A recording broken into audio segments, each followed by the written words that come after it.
Hi all. So now we've learned a lot about the Pythagorean theorem, but in this video, I want to talk about the converse of the Pythagorean theorem.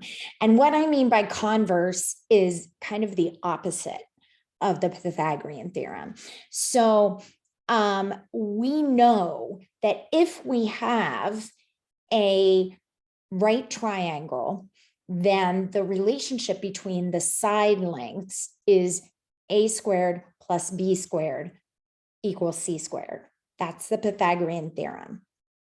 Now, what we want to talk about in terms of the converse of that is what happens if we don't have a right triangle. What is the relationship between the side lengths? Can we say anything about that? Right? So you can follow along if you have your notes. I gave you a link to the GeoGebra if you want to look at that.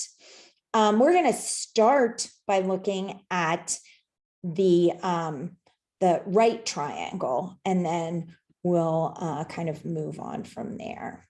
So let me see if I can get sort of an easy-ish right triangle. It's going to be kind of small, I think, but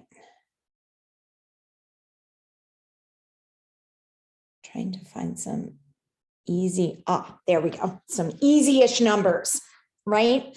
So here I've got a right triangle, and I know that A is equal to 5, B is equal to 12. So A squared plus B squared equals C squared. So C is equal to 13. And we could figure that out using the Pythagorean theorem, right? So now let's take a look over here at my diagram. And we want to see what happens if we have something that's smaller than a right angle between A and B. What happens to C? So let's take a look over here again at our GeoGebra, and we're going to do a smaller than a right angle first. Smaller than a right angle. Ooh, look what happens to C. So here's our right angle again. And again, you can play with this. Notice that C is 13. If the angle gets smaller, what happens to C? So when we have an angle that's less than 90 degrees, C is smaller than C squared. Okay, so C becomes smaller. So we could write that here. C is smaller. Again, I have trouble writing with my mouse pad, but you get the idea.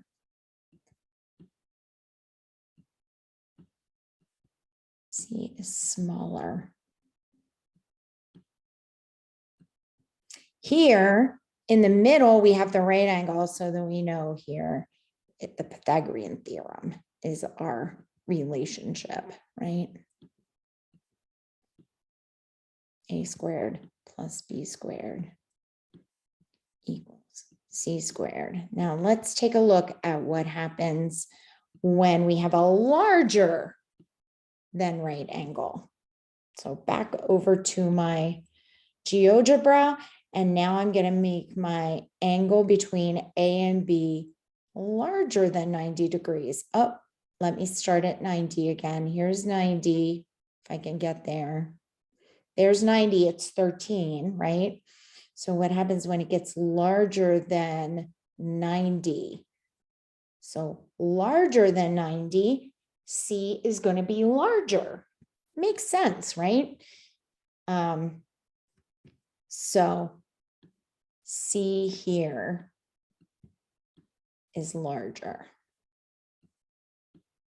So the converse to the Pythagorean theorem is that in cases of triangles where C is larger, the angle C is larger, or sorry, the angle between A and B is larger than 90 degrees, C is going to be larger.